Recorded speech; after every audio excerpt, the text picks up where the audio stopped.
with me. Baby, then you'll see my harnesses and my nets. Hey, catching trouble, you and me.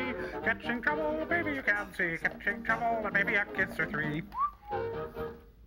Catching trouble. Hello, everybody. This is Ted Husing, and I'm very happy to again present Sportlight's good friend, Ross Allen. Hi, Florida's Ross. modern Tarzan. Oh, he's going Leaving golfing. his headquarters, headed for the mysterious and fascinating Everglades, where he will pick up his faithful Seminole Indian guide to aid him in catching a bag of trouble. Ross also plays the part of Little Abner in Summer Theater. Well, he's a Foley artist in the off-season.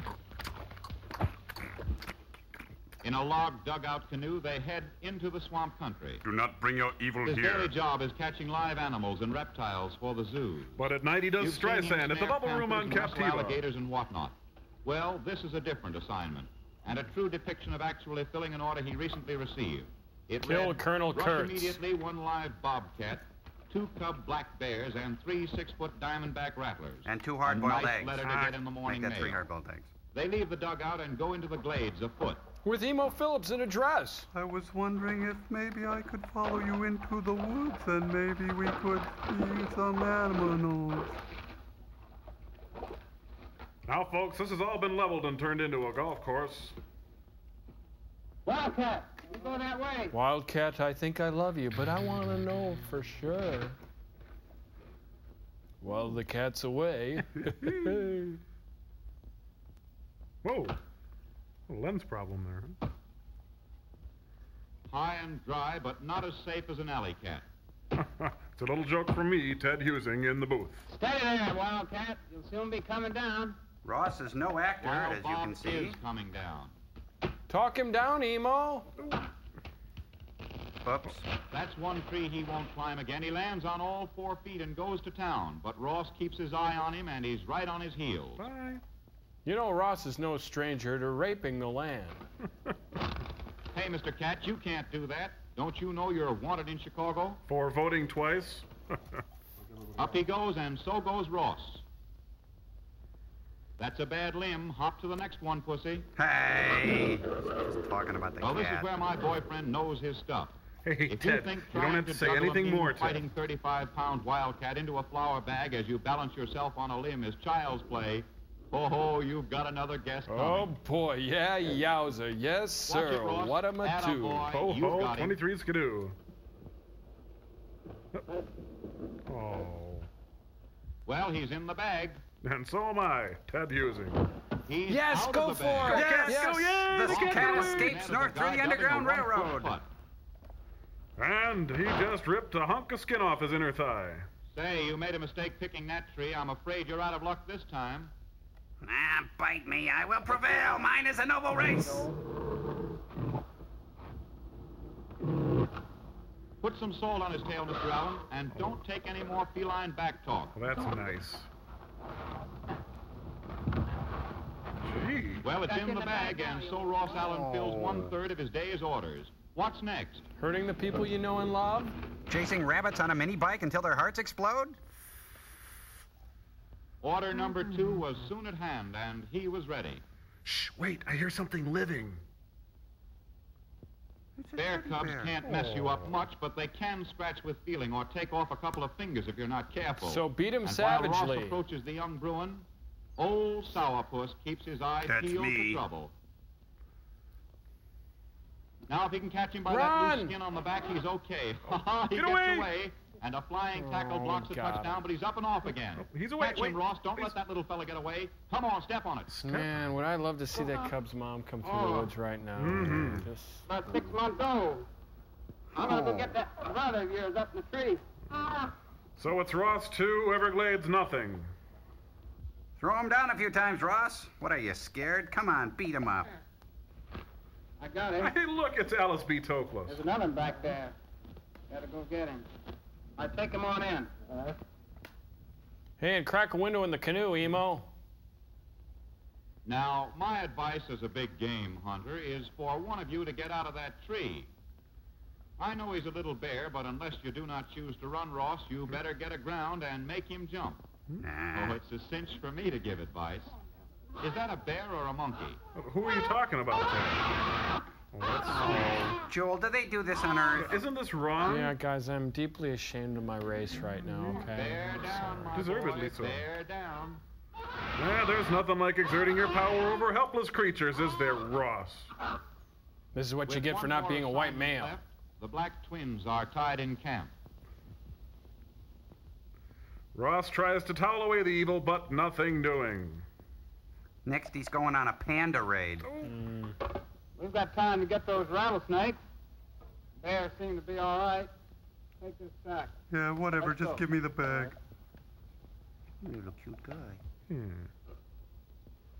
Mischievous youngsters, these twins. Oh, they'd be swell playmates for your youngster. Oh, yeah? You like mauled kids. Oh, they upset Grizzly Adam's stash there. Look.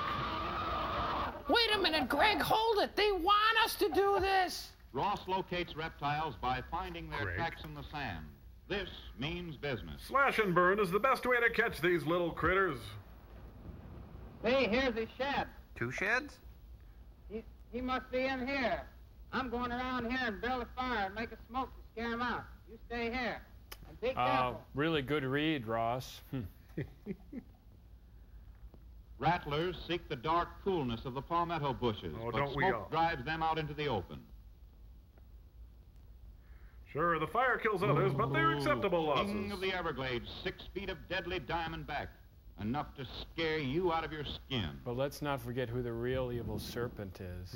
This is Ross's profession, and I know he didn't learn that in college. No, he didn't even get out of the 5th grade. But I kid, Ross. A shivering thrill is the slow motion of his strike. But my boyfriend knows when to sidestep. Hey, he says he likes you as a friend, but he's not your boyfriend, okay? Come on, Ross, get a life. Put him away, Ross, before he changes his mind and crawls into our camera case. You hear those rattlers rattling? Now it's off to Neiman Marcus to become a Paloma Picasso handbag. Old Sourpuss certainly has a sense of humor, eh, what? Hey, what? You Terry Thomas all of a sudden? And some more rattling good fun. Must we go on? No, No, please, Oh, no, yes, no, the no, order no. called for 3. Sorry to annoy you folks, but we need this cute little fellow. Get him, Close your Snake, eyes, he's get going him. to strike, Snake, and snake, practice snake, recoil. snake, snake. Go, snake.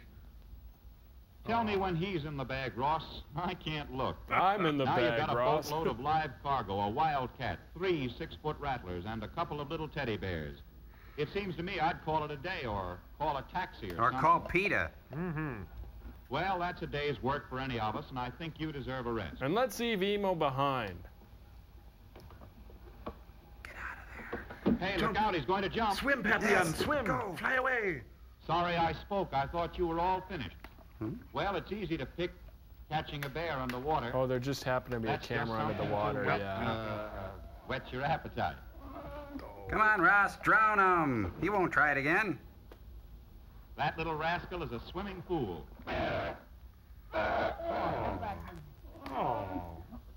That about Okay. winds up things, and with a break of luck, he and his Seminole were back at headquarters to make ready their order for shipping, little caring what tomorrow's mail would ask for.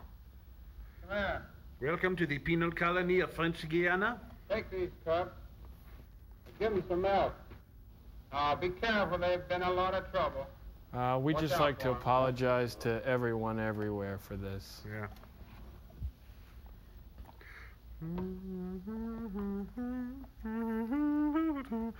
Be it ever so humble, there's no place like home. Any animal caught in the wild spends a night in the box. Cockazoo, boy. Oh, here we watch. Ross put a jimmy stick under its nails.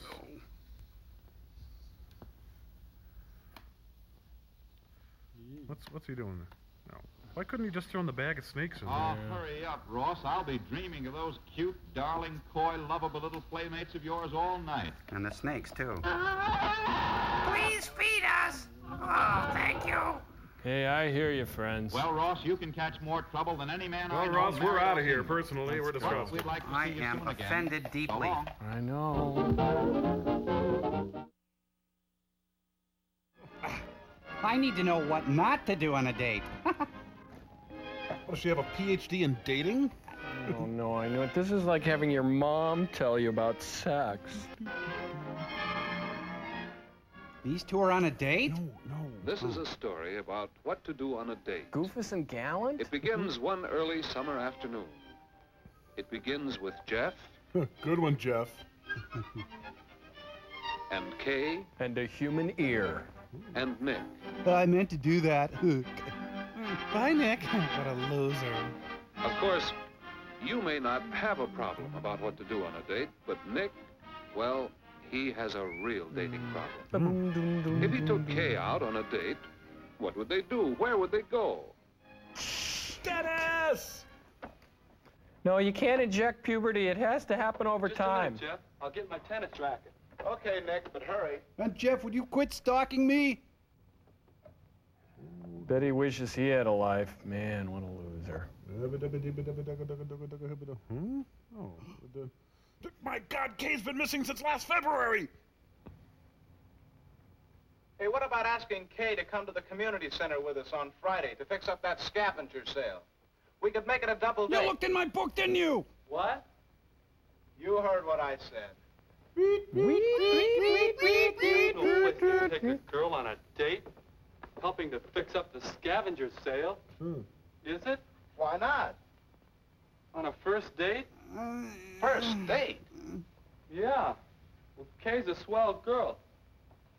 I was thinking of calling her. Maybe ask her to the show Friday. Good picture. Wagon train. Well, hurry up and call her and let's get going. I still have to get my things yet. Call her now? Sure. You know the number, don't you? Okay. But I've got a Forever Plaid audition. I'm kidding. Hang up the phone.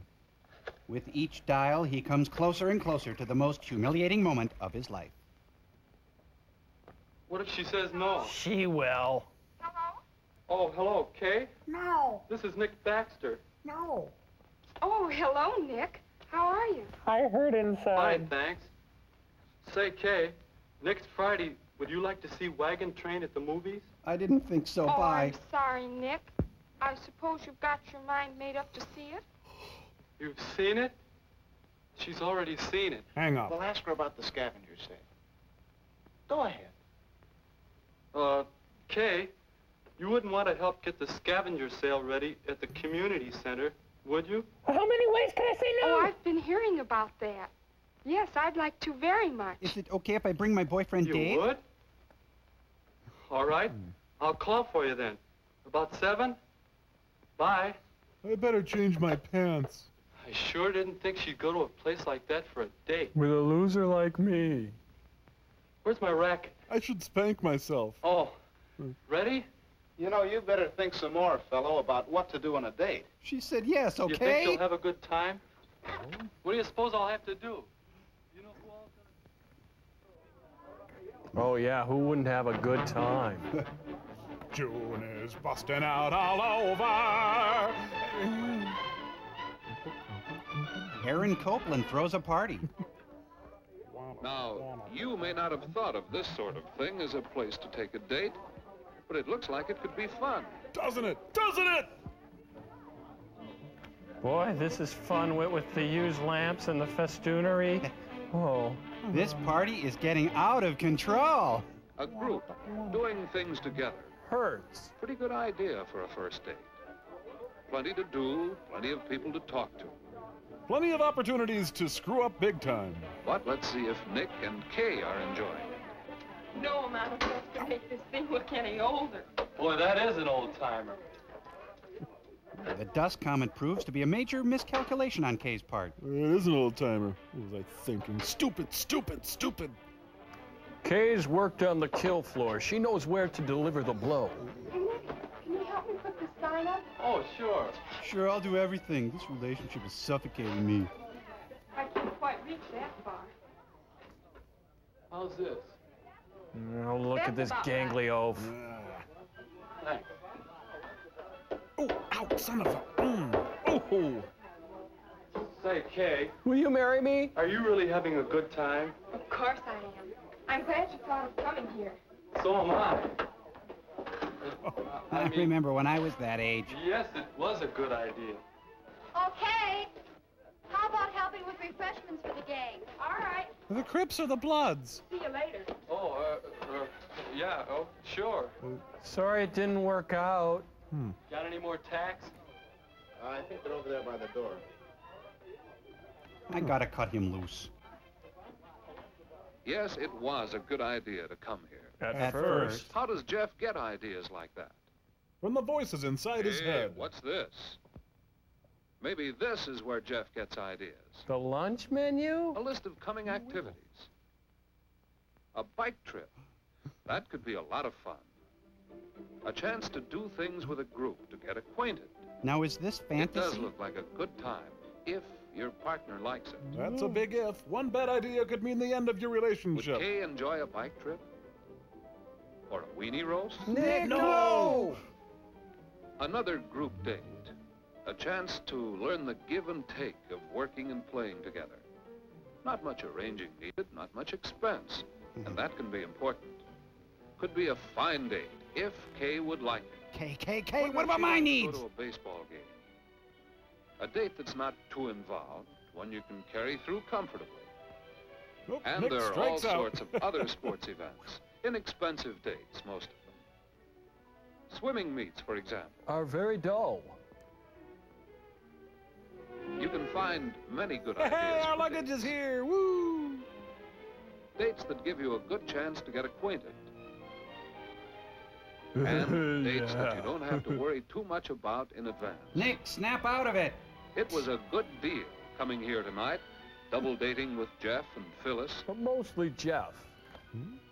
When all four are good friends and enjoy the same things, double dates can be lots of fun. Or you can ask Kay to go on dates with you alone, if you plan for what she enjoys. Hey, you loafer. What are you doing over there? You're right Oh, there. I thought you were talking to me. Sorry. Awkward. Fine thing. As soon as Kay isn't around to supervise, you go off on a vacation. You know, Maestro, I don't think your date ideas are so original. What? About what to do on a date, I mean. I'm sorry.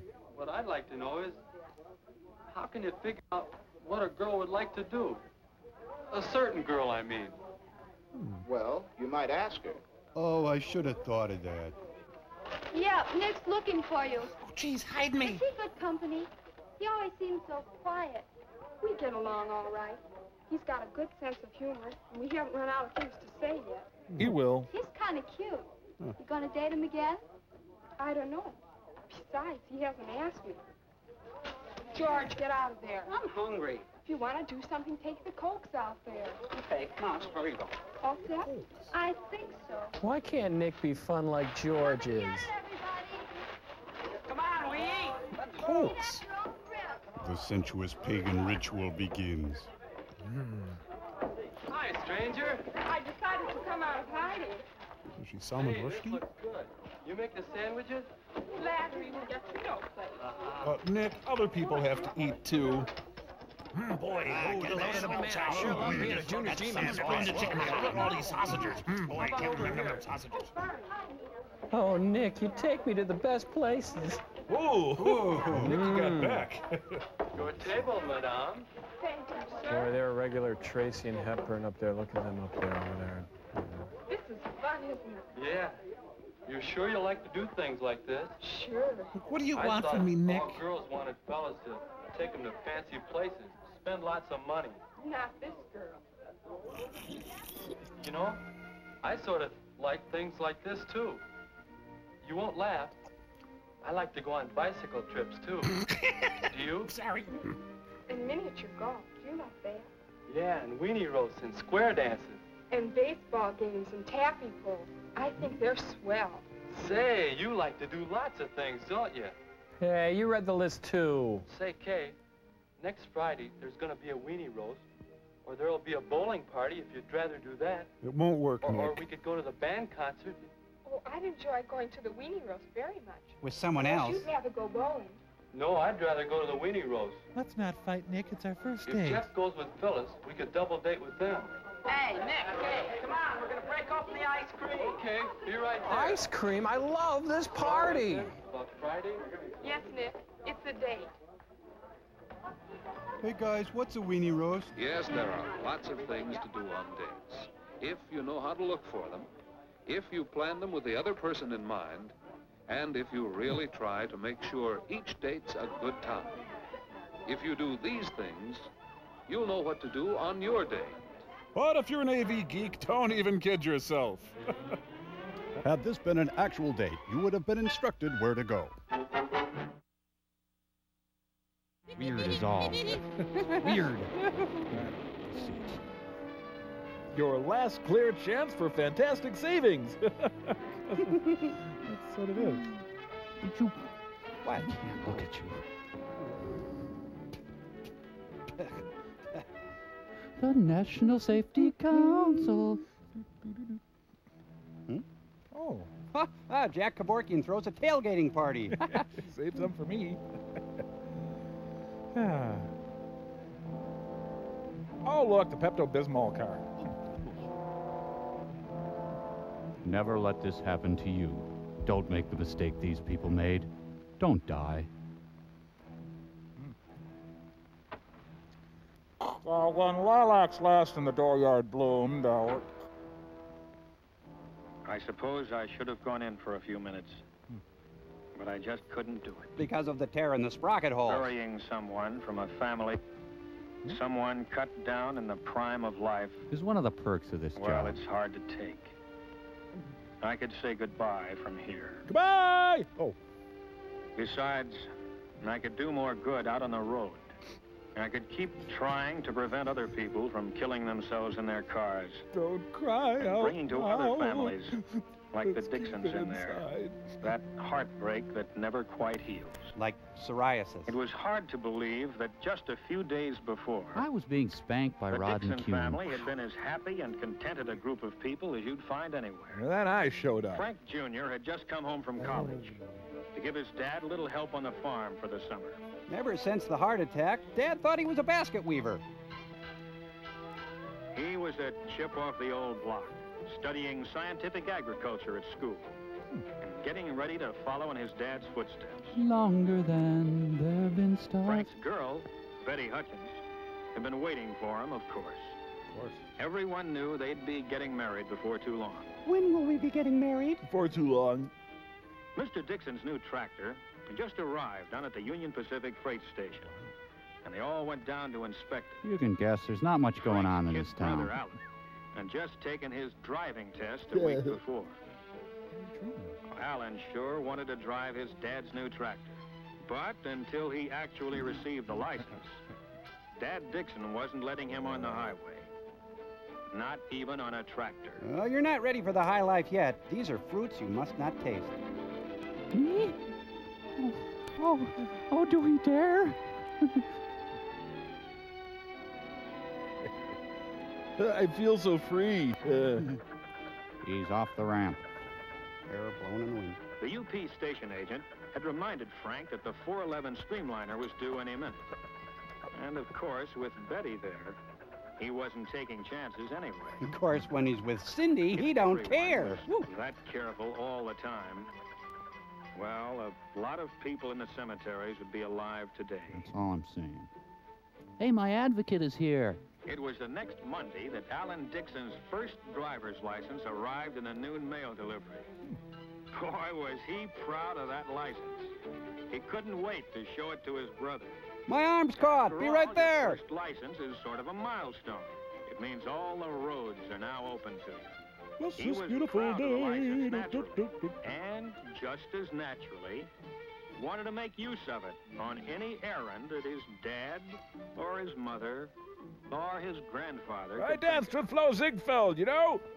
The only trouble was, I had to choose that moment to drive in and spoil things. Oh, it's the heat. Hide the Of course, stash. when you've known a family as long as I'd known the Dixons, they don't treat you as a cop, but as a friend. I thought we were all paid up. Gonna need another 50. Real shame if something happened to this land. For the summer. Ever since the heart attack, Dad thought he was a basket weaver. He was a chip off the old block, studying scientific agriculture at school, and getting ready to follow in his dad's footsteps. Longer than there have been stars. Frank's girl, Betty Hutchins, had been waiting for him, of course. Everyone knew they'd be getting married before too long. When will we be getting married? Before too long. Mr. Dixon's new tractor just arrived down at the Union Pacific Freight Station, and they all went down to inspect it. You can guess there's not much going on in His this town. brother Alan, and just taken his driving test a week before. Alan sure wanted to drive his dad's new tractor, but until he actually received the license, Dad Dixon wasn't letting him on the highway. Not even on a tractor. Well, you're not ready for the high life yet. These are fruits you must not taste. Me? Oh, do we dare? I feel so free. He's off the ramp. Air blown in the wind. The UP station agent had reminded Frank that the 411 Streamliner was due any minute. And of course, with Betty there, he wasn't taking chances anyway. Of course, when he's with Cindy, he don't care. That careful all the time. Well, a lot of people in the cemeteries would be alive today. That's all I'm saying. Hey, my advocate is here. It was the next Monday that Alan Dixon's first driver's license arrived in a noon mail delivery. Boy, was he proud of that license. He couldn't wait to show it to his brother. My arm's caught. Be right there. Your first license is sort of a milestone. It means all the roads are now open to you. What's He this was beautiful proud of the license, day? naturally. And just as naturally, wanted to make use of it on any errand that his dad or his mother or his grandfather I could danced think with Flo Ziegfeld, you know? of. The only trouble was, I had to choose that moment to drive in and spoil things. Oh, it's the heat. Hide the Of course, stash. when you've known a family as long as I'd known the Dixons, they don't treat you as a cop, but as a friend. I thought we were all paid up. Gonna need another 50. Real shame if something happened to this land. Looks like you're gonna have another Dixon to worry about, huh? Alan got his driver's license. Oh, is that right? Yeah, my license. Let me see it, would you? You bet. You see that? You're not a black female. Well, I guess that makes it official. When'd you get it? Just came today. Oh, just today, huh? Why'd I see you out driving on Highway 30 yesterday morning? I have no son. This is my fault. I let him take the car to go and see his girl. I'm sorry. Oh, he shouldn't have. Fine way to be starting your driving career. Violation already. You're spending the night in the barn with your crazy cousin. Sorry. Well, it's only a technical violation. I didn't come here to arrest you, Alan. I knew you'd be getting that license any day now, and I thought this would be a good time to come by and tell you a few of the facts of life about driving before you get started. You see, when a man loves a car very much, you recline the seat back. You take Now, the car. these are accident reports from my headquarters. Officer, is this gonna take long? Each figure represents someone injured or killed in the We state. got a crop out in the field. We got to cut the... City streets, It's getting late. farm roads, We really got to get... highways, and railroad Got to mow that hay down before we got to get it All to the market. facts and figures are here. Lose a lot of money if we don't. Well, some of them you've read about in the papers. Others we hushed up. Big, spectacular crashes caused by terrific speed, Ooh. or drunk driving, or some other form of what I call near insanity. Stop the near But insanity. Most people only squeeze the law a little. At stop signs, in restricted speed zones, and the like. Little violations that most people get away with time after time. Maybe getting a ticket or a warning like Frank Jr. did. Iowa But PD without Blue. getting hurt. But those little violations, those little chances you take day by day, that's where you start playing roulette with your life. You're taking a big gamble with your life. When you violate a no passing line on the road. Whoa! My earlobes won't stop growing. You're taking a big chance on the car in front when you follow too closely at highway speeds. Maybe a man will do these things 100 times in perfect safety. Oh, the odds are pretty good. Squeeze the law, and nothing happens. But don't forget that other law, the law of average. I regret nothing. Sooner or later, it catches up with you. Now, this accident was number one for the driver involved. First one he'd ever had. But it was his last one, too. He took one little chance too many. Ironic. Frank is taking too many chances in his car. Mother, no. Oh, he'll be all right. Won't he, Al? He'll be all right if he takes to heart what I told him about signs. Signs of life. That's what stop signs and all the other road signs really are. Mm-hmm. And missing one of them as you drive along, or just ignore it. Anybody know this guy? Well, that's one of those little things that kills people. The world made sense an Wherever hour there's ago. a hazard on the road, there's usually a sign to tell you about it.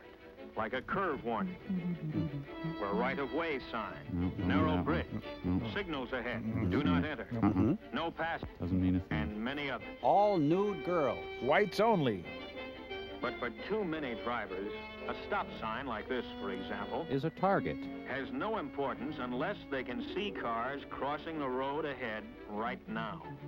A school crossing sign. For some drivers, seems to mean little or nothing. Unless there are children actually crossing the street at that moment. As for railroad crossings, Forget 'em. some drivers act as if the warning signs and tracks don't even exist. Nope. Unless there's a streamliner passing by right in front of them.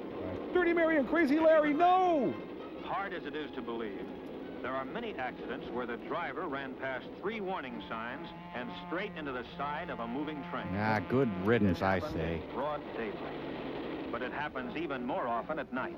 That's when the warning sign, the signal, the crossbuck are really your signs of life. You see, son, we all die alone and The sign afraid. is still there, but you have to be twice as alert to see it.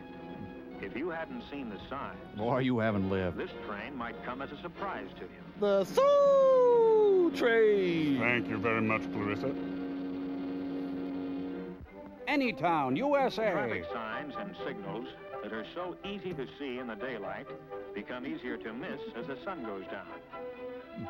Twilight is a dangerous time of day when things are half visible, half in deepening shadow. Half naked. Main Street at night becomes a maze of lights and neon signs, all Congressville. competing with one another to catch your eye. So don't ever go to the city. It's But dirty. where's the traffic signal? In your pants. Oh, there it is. Almost lost against the other lights beyond. God, I had some times in this town. Anyway. Even the blinking red light of the railroad wigwag is hard to pick out sometimes. Filled my youth like cheap gin. But Anyway. night or day, these are your signs of life, whose purpose is to keep you alive. Even though you don't deserve it. It's a strange thing, but some people actually resent traffic signs and traffic laws. Well, we resent you being here. Cramps their style.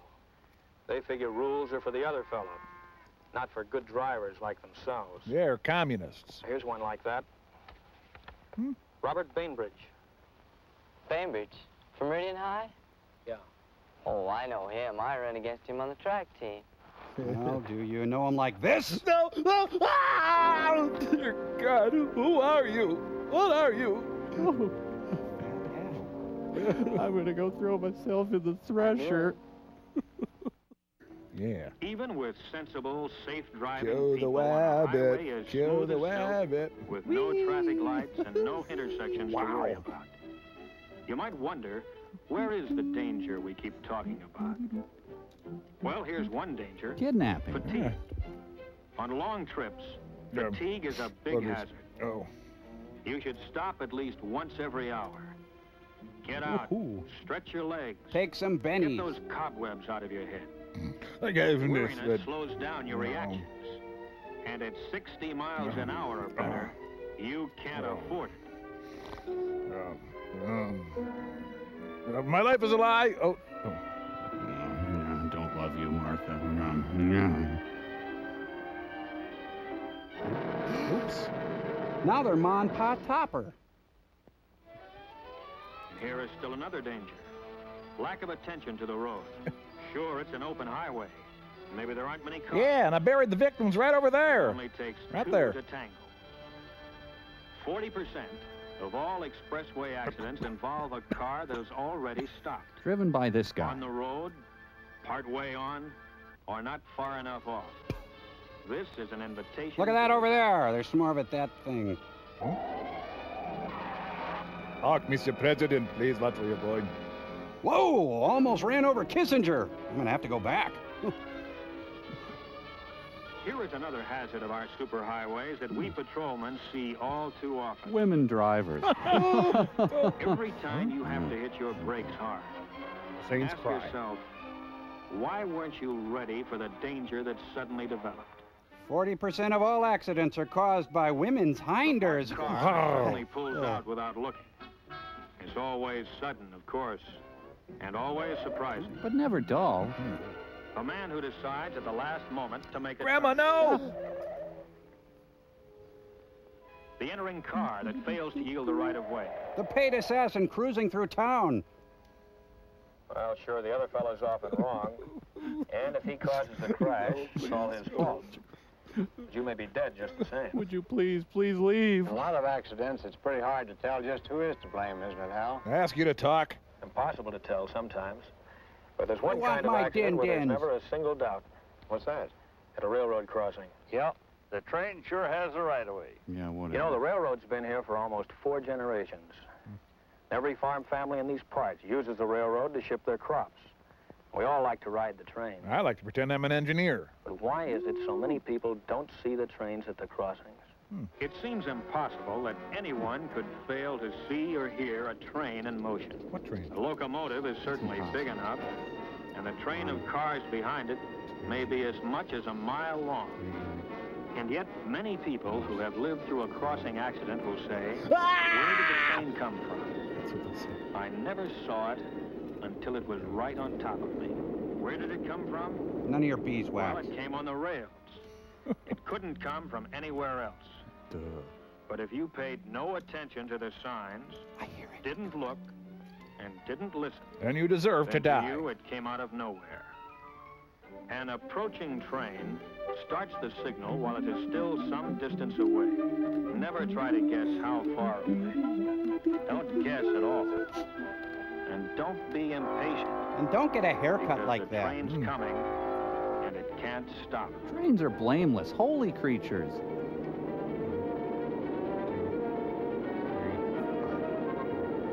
I have no feelings for you. What? This is a loveless relationship. I want out. What? I'm repulsed by your touch. What? Let me out right here. I hate you. Ding, ding, ding, ding, ding, ding, ding, A ding. signal in action means that a condition of fatal danger exists at this moment, at this crossing. Maybe the last train you waited for was a slow freight. It took several minutes to cross. But the next one may be a fast freight, eyeballing to the coast on a tight schedule. It has no time to stop for you corn-shucking crackers. Remember that many freight trains today are faster than passenger trains of 15 years ago. Wow. Many crossings have more than one set of tracks, each one a separate hazard. 8, When 9, you cross, 10, 11. Floss. make sure all tracks are clear. Don't trust anyone. Turn your back on hope and love. Yes, don't let a double track double-cross you. Ha ha ha, little train joke. Stop, look, and listen, the crossbuck says. All right, Stop and roll. let's listen. Okay, As now this stop. train approaches, let's see how close it comes before we hear it. I think it would go something like this. Wait for it. Any moment. Hmm? Now. And... Oh. I'm the impish officer of death. Now, where did that train come from? The station. Where does any train come from? Comes on the rails, of course. Durhay. And who gets killed at the crossing? We all do. Someone who's crossed that same track at the same place 1,000 times before. I'm making But just choo-choos one in my time. pants. One time is all it takes. Quit kissing up. Send for help. The cop won't leave. It's Big Daddy's birthday. I've got life in me, Big Daddy. Please speak to Frank about his driving. It worries me. Okay, I will. I'll do it tonight. This is the prequel to In Cold Blood. Clutter. I surrender, Hal. I give up. What's the charge? Manslaughter. Frank. I'm just giving Alan some free advice now that he's a licensed driver. Boy, I remember that advice you gave me the other day at the stop sign. Well, you keep it in mind. I will. Dad, can I take the car into town now? Okay, Alan, go ahead. But take it easy. Well, I'll be real careful. Goodbye. He'll be all right. Look at the guy going. Hey, maybe we better go along with him, make sure he gets there all right. Okay, buy me soda. Okay, fine. Goodbye, everybody. Bye. Doesn't anybody do any chores on this farm? Self-running.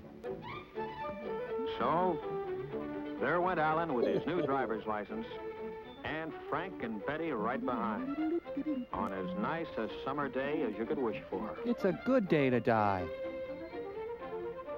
Hi, clouds. Hi, trees. Say, you're a pretty cute road sign. Hi. You know, I've got a feeling that one of these characters is about to see their own intestines. Hey, look, that's my brother in that truck. What are the chances of that happening? Hi, brother.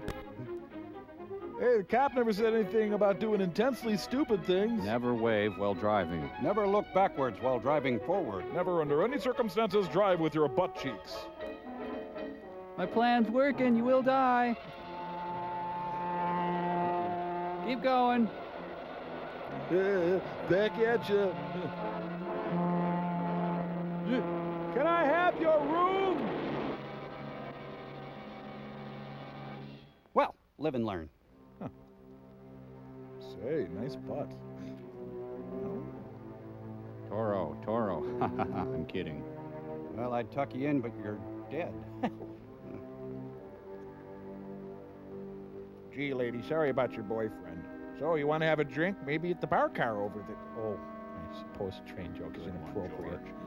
Sorry about that. You know, son, 40% of all Oh, accidents... shut up, will you? Would you identify this bucket full of your brother? Why don't they look, Ralph? Tell me. Why don't they look? You're deep, Ernie. No, I didn't go in. Burying someone like young Frank Dixon is too hard to take. Besides, I hate to shovel. Maybe I could just slip over there for dessert. My place was out on the road. Out on the road, I could at least try to keep other people from killing themselves in their cars. Oh, you're doing a great job. So if the next car I stop happens to be yours... Set a place for me at your dinner table. Don't tell me you were only speeding a little. Only breaking the law a little. Only doing something a little bit wrong. Save that for somebody else, brother. Oh, my God, he Because snapped! I've seen too many little follies. He's a bad cop on the loose! Someone a little bit dead. Now I'm going to grab a little bit of lunch. Folks, we disavow anything to do with that officer. In fact, he was fired years ago. That's right. Since his reign of terror, we've instituted a strict policy. Any officer appearing unannounced at a farmer's house will be severely reprimanded. Gargantuo cop.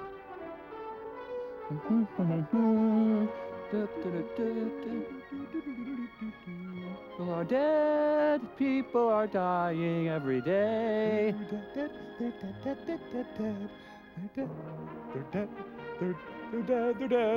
they're diddle little die, dad, they're dead, they're doodle little doot dee dad, dad.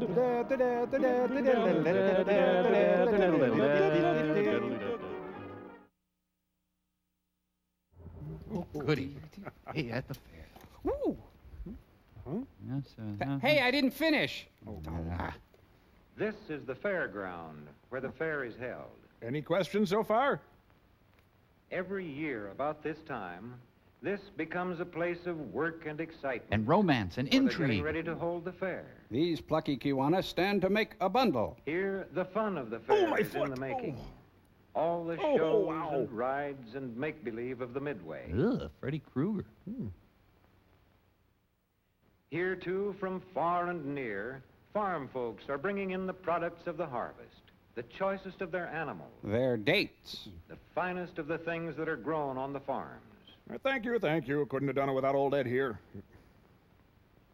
Here at the Olson's farm, Pain they're is getting ready everywhere. for the fair, too. This guy raises dead-end kids. Into the truck goes one of the calves that Johnny Olson has raised. Tell us what they've won, Johnny Each Olson. of the boys is taking his finest calf to the fair.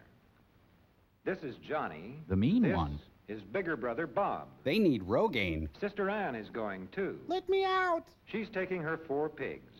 Hitler's death car. Mrs. Olson is ready to start.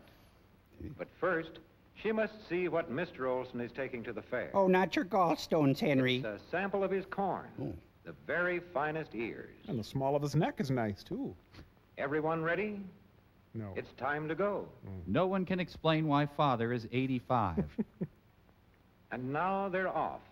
With their corn, their pigs, and their calves. We... To have a day of work and of fun at the fair. Pa, slow down. You're doing 15. There's no one driving. It's a phantom truck. Here in the big cattle barn on the fairground, Folks are at work early, tending and grooming. Thank God methane rises. Bob and Johnny are there early, too. They're getting their calves ready for the show.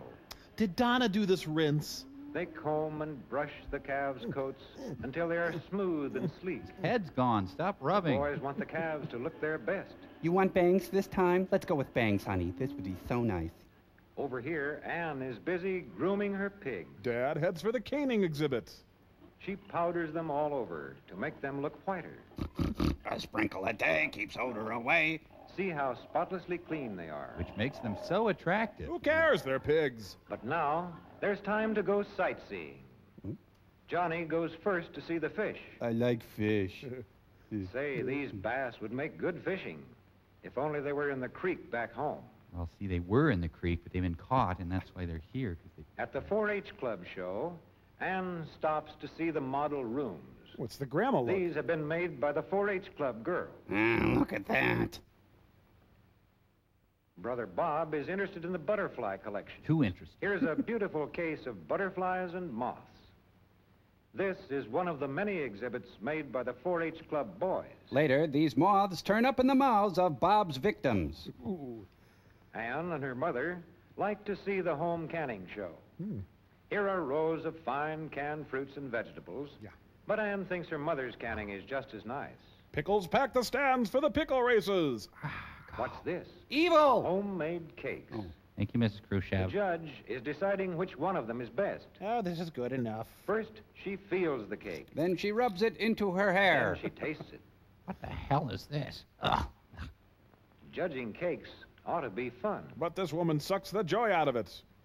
Here in the grain show, Mr. Olson is watching while the judge decides which farmer has the best corn. I'll pay you. Come on, pick mine. The judge feels the weight and shape of the ears. It's all done behind protective chicken wire. Then he looks at the evenness of the rows of grain. Yes. And the size and shape of the kernels. Oh, my, yes. Yes, nice. Oh. But surely none of the corn is quite as fine as Mr. Olson. Don't tell your mother we've been here, son. It's time for lunch.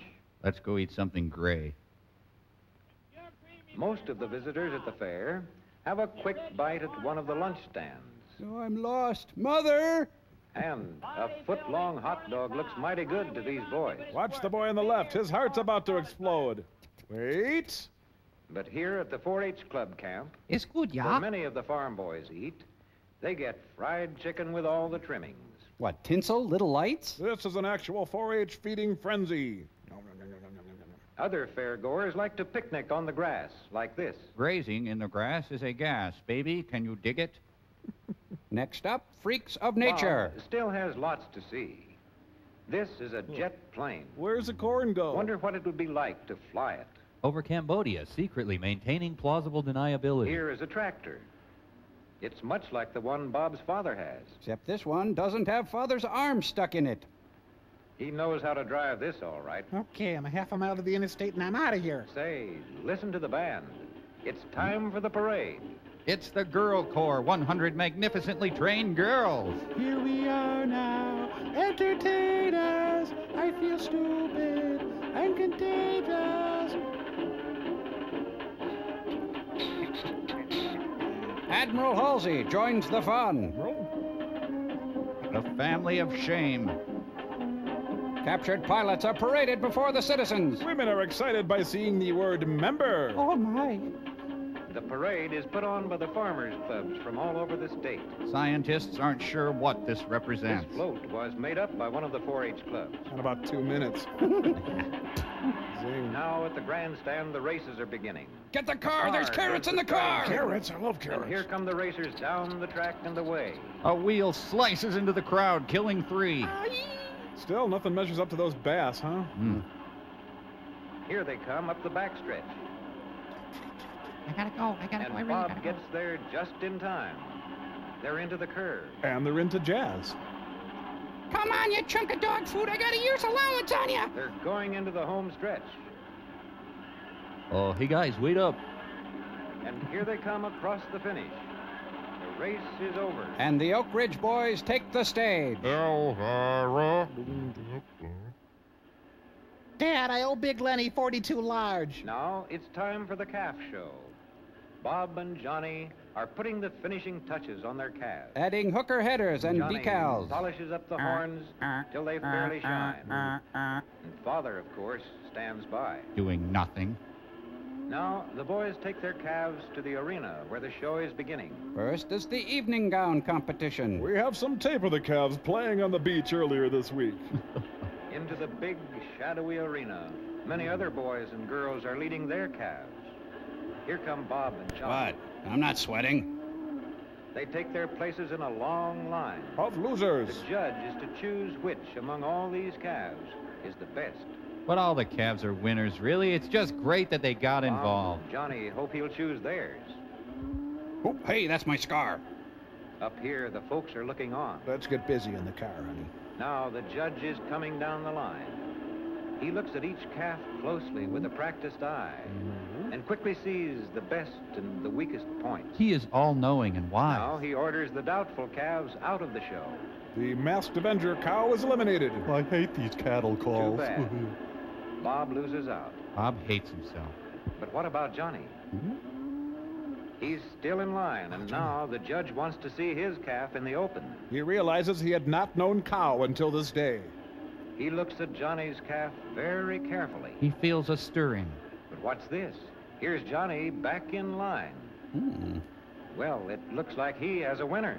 Men are fools, dear. Remember that. Now, the judge is picking out the champion of them all. I am the It greatest. takes careful work to choose the calf with just the right size and build and weight and firmness. And overall panache.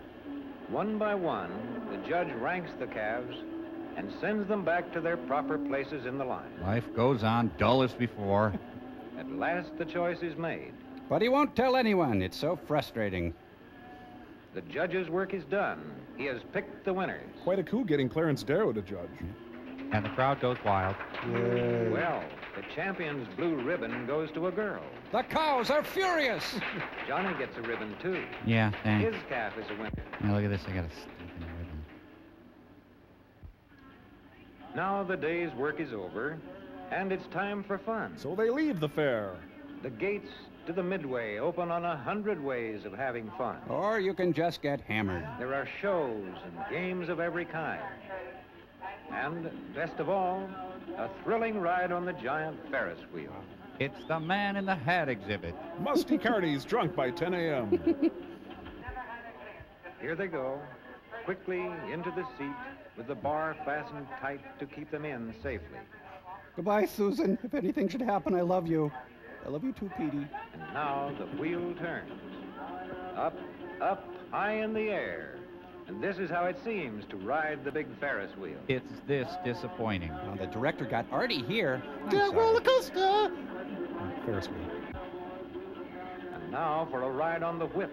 Oh. This is how it seems to ride on the swooping, whirling whip. This is how it seems to be thrown clear as the cable snap. Too soon, the rides are over. The lawsuits begin. And too soon, all the fun comes to an end. But our friends are very happy. They've had a wonderful day at the fair. You spent your nickel. We're done.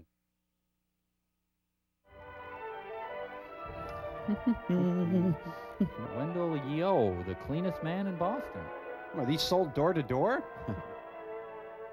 Join us. Join us. Class from the 8th grade. They want to choose a boy and a girl from this class to be in their assembly. Who wants to be All sacrificed? right, put your hands down. They'll have to choose. The 8th graders called the herd. Whomever John and Arlene choose, you can be sure of one thing. The judge's work is done. He has picked the winners. Quite a coup getting Clarence Darrow to judge. And the crowd goes wild. Well, the champion's blue ribbon goes to a girl. The cows are furious. Johnny gets a ribbon, too. Yeah, thanks. His calf is a winner. Now, look at this. I got a stinking ribbon. Now the day's work is over, and it's time for fun. So they leave the fair. The gates to the Midway open on 100 ways of having fun. Or you can just get hammered. There are shows and games of every kind. And, best of all, a thrilling ride on the giant Ferris wheel. It's the Man in the Hat exhibit. Musty Carney's drunk by 10 a.m. Here they go, quickly into the seat with the bar fastened tight to keep them in safely. Goodbye, Susan. If anything should happen, I love you. I love you too, Petey. And now the wheel turns. Up, up, high in the air. And this is how it seems to ride the big Ferris wheel. It's this disappointing. Now, the director got Artie here. The roller coaster! Ferris wheel. And now for a ride on the whip. Oh. This is how it seems to ride on the swooping, whirling whip. This is how it seems to be thrown clear as the cable snap. Too soon, the rides are over. The lawsuits begin. And too soon, all the fun comes to an end. But our friends are very happy. They've had a wonderful day at the fair. You spent your nickel, we're done.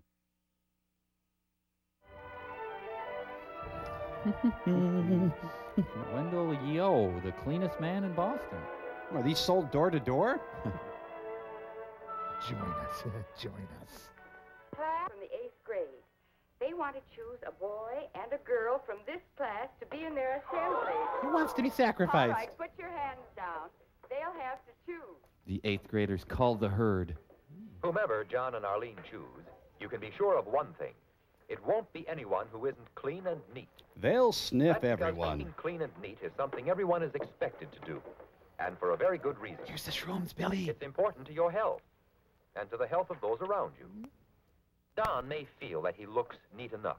Well, and that he's Don's clean wrong. enough. But let's go back to the start of the day and see what we can do. There you are, Don. Back in bed this morning. Now a giant cockroach. First of all, form the habit of getting up in plenty of time. To sober up. Keeping clean and neat is a matter of forming good habits and letting them work for you. Oh, man, what the hell did I do last Now, night? don't stall. If you lie in bed so long that you have to rush, how can you expect to be neat and clean? Lay off, you're suffocating me. The most important thing, of course, is the daily bath in summer. Psycho. Or in winter, when you're hot and sweaty, every other day will do. Make it a shower or a tub, whichever you like, morning or night. It doesn't matter, just so you keep yourself clean. Use a Brillo pad and Comet. Remember your ears. They need a soapy washcloth. Kerosene and a match gets rid of the ear mites. When you wash your feet, be sure to get between your toes and the bottom of your feet. Well, you'll never be able to scrub away the stain on your sole. And keep a fingernail brush handy for your nails. You're not clean if your fingernails aren't. You are now officially obsessive-compulsive. Then rinse all the soap off. Rinse, damn it, rinse, Learn to rinse! make good habits work for you by following the same order every time. So clean yourself in alphabetical order. Use pumice on your tender nipple buds. And here's another habit. Wash your hair on the same day each week. Tuesday, Wednesday, Saturday, whichever day you choose. Keep a detailed log, though. Use a good shampoo or soap and rub in the lather with your fingers, not your fingernails. Here, let me help you. Lather up twice with a rinse in between. Why couldn't they have had Mamie Van Doren star in this thing? And after the second lather, when your hair is perfectly clean, rinse again. Keep rinsing till every bit of soap is out. You're almost done in there. What are you doing? There. Feels good, doesn't No, it? don't touch that. Give yourself a good rub down with the towel until you're completely dry. Please remain seated until the shower has come to a full and complete Now, before stop. you brush your hair, be sure your comb and brush are clean. He's becoming Howard Hughes. Wash them the day you wash your hair. Have an extensive filter system installed. Comb your Darren Stevens haircut. Your teeth? Comb them, You brushed too. them well last night. They're clean now. Brush them again after breakfast, so they'll be clean again until lunch. Mad dog. One more good habit. Before you leave the bathroom, flush. See that it's neat and clean, too. Towel and washcloth hung up to dry. Cap back on the shampoo. Dun, dun, dun. Bathtub clean. Basin clean. Pick up all the hairs with a tweezer. Yes. Everything is put away. Now have the bathroom sealed. Now your clothes. Your underwear should be just as clean as you are. Hey, don't say underwear. Clean socks. But look at those shoes. Oh, They Dad's look vomit. clean and shine. What you need is the shoe shine kit. There, now wear this There instead. you are. You can make one like this yourself, you know. But that's a whole other film. That's better, isn't it? What the hell is that? Be sure the top is back on the polish. Does this kid have a job Now interview? finish dressing. Uh-oh. That's no way to treat your clothes. But that's how they treat me. If they're clean enough to wear again, hang them up. Or just have your mom do it. Fold the trousers neatly over a hanger. There, that's it. Work it now. There you go. It's about 3 in the afternoon by now. Put the shirts on hangers, too. Hang them up in your closet. Look at that closet. Before you do another thing, get busy and straighten it out. Ah, shift into another time dimension if it helps. Uh-oh, now your hands are filthy again. Hard work, isn't it? But if you learn the habit of keeping it neat, you'll never have to go through anything like this. Now, time for bed. Now then, a clean shirt, and you're ready to take a look at yourself. You despise what you see. Hair combed, Hey. face, ears, and neck, all clean. And hot waxed. Cuffs buttoned. Clean hands. The stigmata. Nails clean and Oh, trimmed. the things those hands will do. Shirt buttoned and tucked in. Belt through all the loops. Trousers buttoned or zipped. Or not. Socks pulled up. Shoes shined. And shoelaces tied. Now, to get pantsed and dragged around the track. Not bad. Not bad at all. Ugh, he's got fangs. Quite a bit better than the way you looked in class this morning. I'll say. You pig. Now, how about you, Mildred? Let's see what habits will help you keep neat and clean. You need a weekly Mother shampoo, Teresa. too, of course. Girls have to wash their hair in the afternoon or evening, so there's time to put it up. Don't go to bed with wet hair. Or a first date. Putting up your hair is something you have to learn, and everyone does it differently. It depends on how you wear it. Take the ribbon from my hair. You may still need to get help from your mother on this. She's getting ready for a date with Jerry Seinfeld. This is a good time to trim your fingernails. Make a habit of doing it the day you wash your hair. Every leap year. Boys like to use fingernail clippers, but girls can shape them better with an emery board. Are you supposed to file open sores with an emery board? And see that little sore place where you pulled away the skin? Oh, honey. Next time, ask your mother to cut it, and you won't have a sore place like that. Or just amputate that finger. Wait a minute, only 9? Don't forget your toenails. After a bath is a good time to cut them, because they're softer then. Yeah, he knows a lot about women's Cut them straight toenails. across, and not rounded like fingernails. Better yet, cut 'em pointy. Get a pinking shear. Oh, Mildred. Look at your clothes. Why, that's as bad as Don was. Don was the producer? Things that are dirty should go into the laundry. Things that are clean enough to wear again should be folded and put away. Really? Make sure there are no wrinkles in it when you fold it. What about the fold? And that dresser drawer. I've rummaged through it. Better straighten it out this very minute. Why can't a woman be more like a man? In the 50s, people responded well to authoritative, disembodied voices. Ha ha! The fun never stops when you're clean and tidy.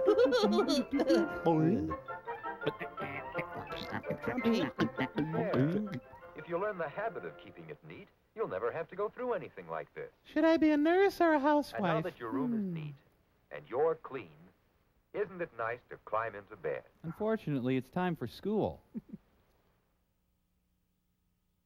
Good night, Neely O'Hara. In the morning, give yourself plenty of time. Say 6 You can't hours. Rush and be neat. Be sure your underthings are clean. Don't say under things. Well, are they? Your shoes should go on over clean socks. And take a look at your shoes. Are they as neat as they should be? You know, the narrator should get back over to Johnny's. He's probably a mess by now. Before you put on your dress, Caress. it's a good idea to brush your hair. Be sure you've washed your brush. Don't put a dirty brush on clean hair. Brush and brush and brush. At least 100 strokes.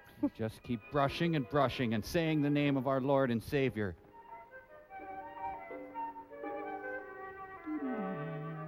There. Look how it shines.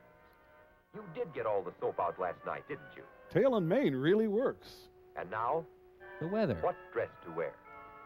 Your dress has to be suited to the occasion. No, that one's just fine. Or that. Let's go. What is my purpose in this world? No, That's a lovely party dress, but it's too dressy for school. Don't go tramping yourself up like that. There. That's more like it. Oh, I love that on you. But would another color look better? As you watch colors, you will learn what combinations look best on you. Learn to mistrust your own taste. And now, how do you look? Kind of parochial. You can see what a big difference a little extra care can make in your appearance. Who am I trying to kid? I've hit the glass ceiling in 5th grade. Good appearance helps you get along with others. Remember, people like you better if you're pretty. Important, conform. Clean and neat is something, and for our community. And to fight communism. It's simply a matter of learning good habits and letting them work for you. Don't you think you can do it? Let's get clean together. Can I carry your soap home from school? And now back to the drudgery that is your life. Thank you, thank you, thank you.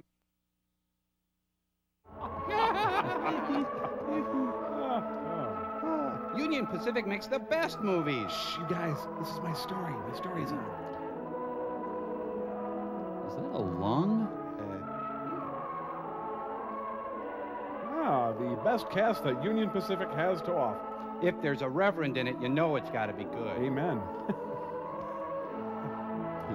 Quite a coup getting Francois Poulenc to do the music. Herman Boxer and Joseph Anson were the Babalu Mandel and Lowell Gans of their time. Woo! Wider shade of pale! Go in peace to love and serve Union Pacific. So we have 70 days in each year? We're going to have to go a long way to get back to train safety. Our car is kind of a downer tonight. It's up with Brakeman. Castrati's greatest hits. But let's visit Sister Bertrille. It is written in the Old Testament, to each of us this allotment of years, 70. I sure tore through mine. And in these years, there is the time of man. Yeah, shame he died, huh? Time to fulfill his destiny. To work together with his fellow man in the wonderfully complex pattern of everyday life. Well, they really capture the complexity. A time to be born. Oh, and a time to grow.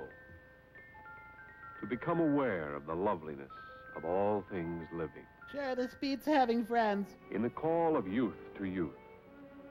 To learn the happiest lesson of all. Dishes. That the fullness of life can only be tasted when our happiness is shared with others. All right, go, Dad. Later, a time of maturity. To reflect. It all sucked. To relax. To enjoy. I regret everything. Yes, this is the heritage to which we are born. The blessings to which we may all look forward. Really going through the funerals. Yet, here in my parish, there are some who can only look back. I hate them. They are the victims, unable to reap the full enjoyment of the days of their years. Chief Justice Earl Warren. They are the victims of themselves. I hate themselves.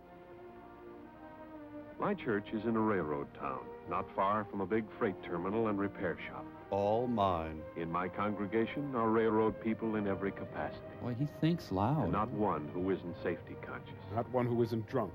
Accident haters, all of us. Hating the waste, the pain, the needlessness.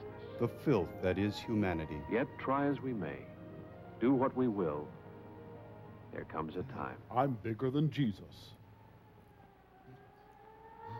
Oh no, the Reverend is killed again.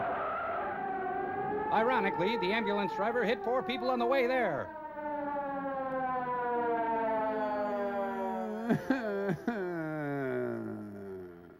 A fellow worker hurt. Get out of town, accident lover. You never get hardened to a sight like this. I had an accident, too. But it isn't only what happens to the man in the ambulance. Oh? There's another story behind most accidents. Communism. The story of what happens to the others. The doctor's wife had died. He paused to You smell a might rose. say I've got sort of an inside track when it comes to knowing the inside story behind an accident. And it strikes me that the ones who are hurt most by the carelessness that causes accidents are the ones who weren't even there. I didn't hate accidents enough. I often stop by here for a cup of coffee. That's really interesting. Whenever I do, I'm reminded of the things that happened to the people who weren't even there. Oh, sure. Huh? I reread the story in the sad eyes of the girl who serves me. And it really pisses me off. Yes, I'm ready. This is Helen. Hi, Helen. Although she has never been in an accident, She acts like she has. Helen is nevertheless an accident victim. Can I get my pancakes? Her eyes were not always sorrowful. Once they were bright and shiny. Her coat glossy. Yes, I remember how those eyes used to glow whenever Helen thought about Joe. Joe Tendler was It's a belt sander. Ah! In those days, Joe was about as average a young fellow as you'd be likely to meet. He sounds great. Young, easygoing, good company. Prone to violence. He hadn't a complaint in the world. Well, maybe one complaint. He was getting a little tired of being a bachelor, eating on the run, cleaning up your own place if you got around to it. But all that was due for a change pretty soon. He'd chosen his new look. Yes, Joe was a pretty lucky guy. A good job as road electrical foreman, a wonderful girl who wanted nothing in the world more than to be Mrs. Joe. So his name is Joe Joe? I guess. On his way to the job that morning, Joe had to stop by to see Helen. There was something he'd forgotten to give her last night. A taste of the spoiler. I spilled my coffee Joe, inside. in front of all these people, behave.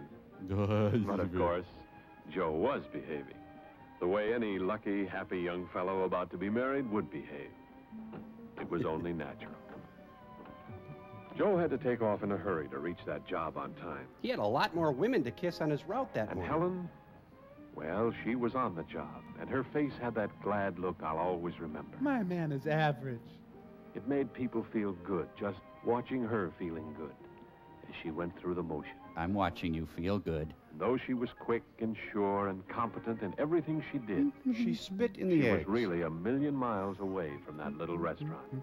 Mr. and Mrs. Joe Toast. A million miles away. In a dream world all her own. Come over to this side.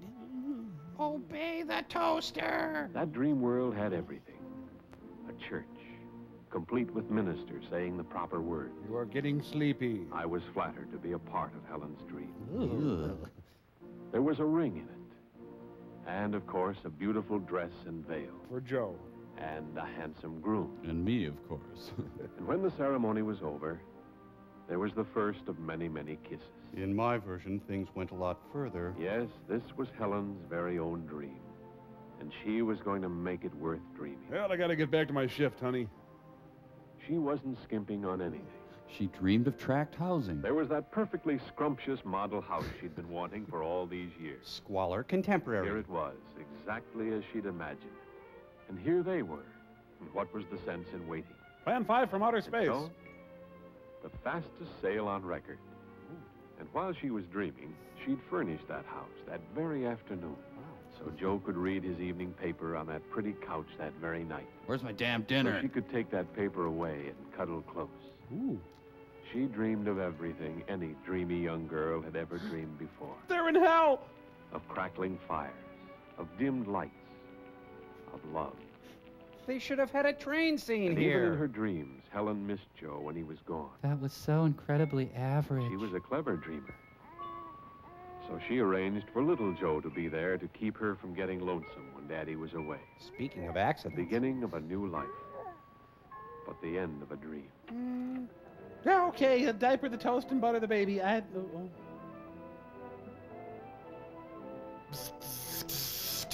But on the job late in the afternoon of that day, the real-life Joe was in a real live hurry.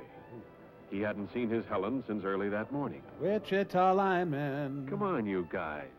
Get a move on. Let's get out of here. He might have been heard to say.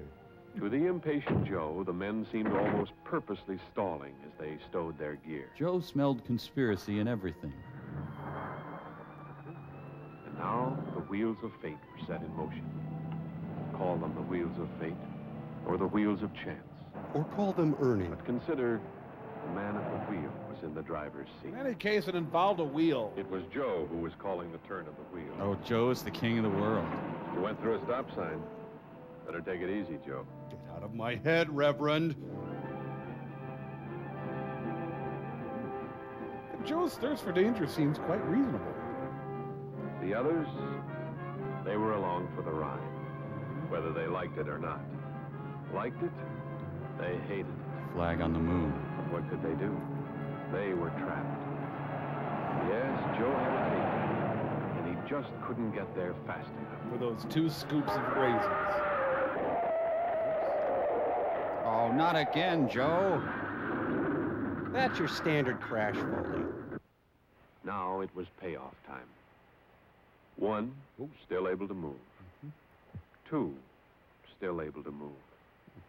They had escaped the trap. It was an average accident. Their 10 were still before them. Give or take a score. But the trap had sprung on Joe. Serve you right. Yes. Now it was payoff time. Such are the wages of sex. Easy-going Joe Tindler Was trapped in his own juicer. Joe became an avant-garde composer. After a year in that neck brace, Joe wasn't quite such good company as he used to be. But the word said, for better or for worse, in sickness or in health. You take this bionic man. Sure, Joe tried to call it off. But a girl like Helen doesn't run out. There was quite a difference between Helen's dream and the reality. There'd be quite a difference between living with the dream Joe and the real one. Their honeymoon at Six Flags is going to be real fun. Hey, Joe. Ah! It needn't have happened at all. He could have married me. Look at this button I found in the collection plate. There are many days in the years left for Joe. Too many. For George Price, there are fewer. Hey, you dead yet? And the days George does have left are embittered days. Flavorless. Futile. Get off my land, you pious son of a... For George, the sound of that approaching car as it nears the house across the street prods back into his memory. A scene he has fought to erase. But then so does every other sound. A scene he cannot forget. He's having a great day. This is Lenny Bellows, the boy across the street. The boy who once was like a son to George. Just across the street, where every day George can't possibly help seeing him. Better go buy some salt pellets. Every day, George remembers. When he was good friends with Dean Rusk. George remembers how it was in the happy days with the Price and Bellows families. Eating sandwiches. Fred Bellows, Lenny's father, and George. Good neighbors, good friends. And Michelob. They'd spend hours figuring the fun they'd have on their retirement pay. Whee! The trips they'd take together. The wonderful places they'd see. It would be soon now. Let's go on a Hawaiian sex Their tour. wives had waited patiently through all the long years of railroad service. Tony Lenny Dow. would go to college. It was all planned. There wasn't a cloud in the bright blue sky of their future. Then I showed up. 42 years of good, honest work. George was proud of those years. George. Proud of the strength and stamina that had kept him going. But today, somehow, he didn't feel so good. And when it was time to go back to work, George wondered whether he was going to be able to make it. George, you're hilarious. Funny, these last few weeks, he hadn't been quite up to snuff. Diarrhea is like a Nobody storm. noticed. He hadn't mentioned it. Probably just indigestion. Hey, have a massive coronary on your own time. He'd be all right. If he could only hold out until retirement time. It's at 5 o'clock today. But now he had a job to do, and nobody was going to say George Price gave up on the job. George Price gave up on a job. There, I said it. And so, as Fred Bellows climbed up to go back to his job, George went back to his. Robust and cheerful as ever. A small voice whispered, "Report sick. Get a relief man. Don't be a fool, George." Kill your parents. But George had a job to do, and he was going to stick to it. Boo Radley waved him on. So there was George. And Fred. And Bill said, "Come on, easy." They call him the derailer. Well, what's with Georgie Vorgie? Shouldn't have thought of Mamie Eisenhower. George, if this is one of your pranks. Oh, this is terrible. He died minutes before his time. Good one, George. George tried to go to Fred Bellows' funeral. But Baywatch was on. The doctor said no. You don't walk around 2 days after a heart attack. Why couldn't he have killed the guy 2 doors But down? they couldn't keep him away from the window. He watched Grace and Lenny. And Squiggy. Lenny, who wouldn't be going to college this fall. 'Cause he's dumb. Or any fall. Can you bring me back a program? Grace, who faced a future of grief and loneliness. Boring. There, my problem went away. All right, let's get this guy planted. They'll circle George's house a few times, then go on to the cemetery. That was over 3 years ago. George hasn't moved. George still can't get around very well. Lenny Bellows still lives across the street. And though he has long since forgiven George, yet his simplest actions have become, to George, signs of rejection and hatred. You know, staring off into space hasn't been as exciting as I thought it would be. And there George Price is doomed to stay. Across a little street, 1,000 miles wide. Now, let's get to the dismemberment. As I said before, most of my congregation are railroad people. I know the road does everything in its power to prevent accidents, to see that equipment and working procedures in the shops are as safe as it's possible to make them. And by constant reminders to keep the men aware of the life and death importance of observing safety rules. See our elaborate safety system? Yet, still they come. This is Needle The Park. ones who forget, even for the barest fraction of a second, that with safety, there are no second chances. Oh, well, who needs fingers? Not all trips to the hospital, though, are necessarily disastrous. Just mine. For example, there was the trip Charlie O'Neill made with his wife. That was about the happiest trip Charlie ever took. He and Sue had been looking forward to it for years, waiting, hoping. For a pap smear? Finally, it happened. There'd be a new little O'Neill along any minute now. Charlie was so happy he forgot everything else. Well, almost everything. He almost forgot his ventriloquial figure.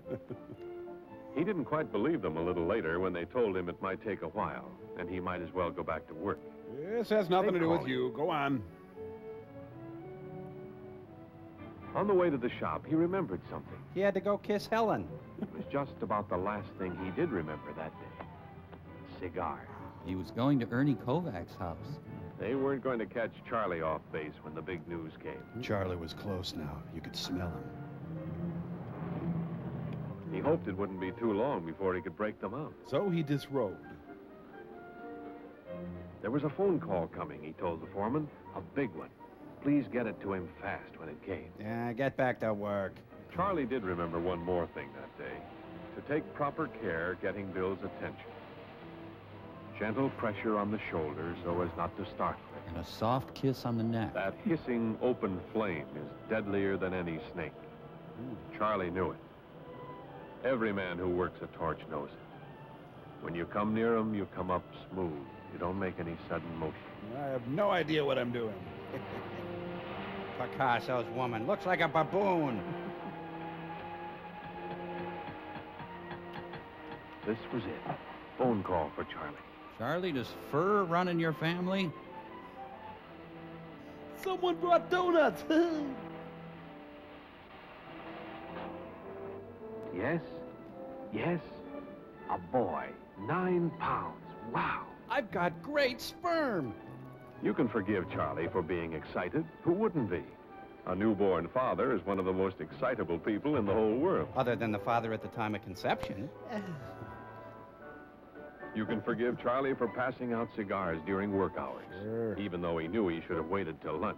He should have waited till lunch. Te absolvo. You can even forgive Charlie for what happened next. For that one instant of final, fatal forgetting. Alan Arkin. Why am I welding? Why would I be welding at this? I don't know. Understand. Oh! Honey. You don't have to hold it there. Oh, not the film. Wow. Well, now he's T-Bone Yes, Burnett. you can forgive Charlie for everything. And you can understand how it happened. Yet I want him punished. But one thing you cannot do. Put your elbow in your ear. You cannot change it. It is done. And there is nothing you can say to Charlie. Except gentle He pressure. has said it all to himself many times. Here, nice puppy. Here we go. He has said that he was careless, that it could have been avoided, that he knew better, Here's your bottle. that he only forgot for a second. One tiny second. And in every case, Charlie is right. But still, the thing is done. I'm over the fence, man. I'm out Charlie of here. has never seen his baby son. Or the 5 Mrs. Buchanans. Charlie never will. So the leading causes of accidents are joy, sex, and old age? It is written in the Old Testament, to each of us this allotment of years, 70. And there's a psalm about when welding. you add that up literally, it says that the days of our years number 25,567. A trivial accident might take away 1 or 2 of those days. A serious one might take away 100 or 1,000. A disastrous one would be cool to watch. Suddenly, there might be no days left at all. America's favorite deacon of death. Hey, we're trying to film here. The Lord has allotted them. Let not man, by his thoughtlessness, diminish the blessings of the Lord. Ironically, the Reverend was maimed and crippled giving communion. Reverend, I'm having a crisis of faith. What should I do? Get safety goggles, my son. Remember to worship at the railroad of your choice.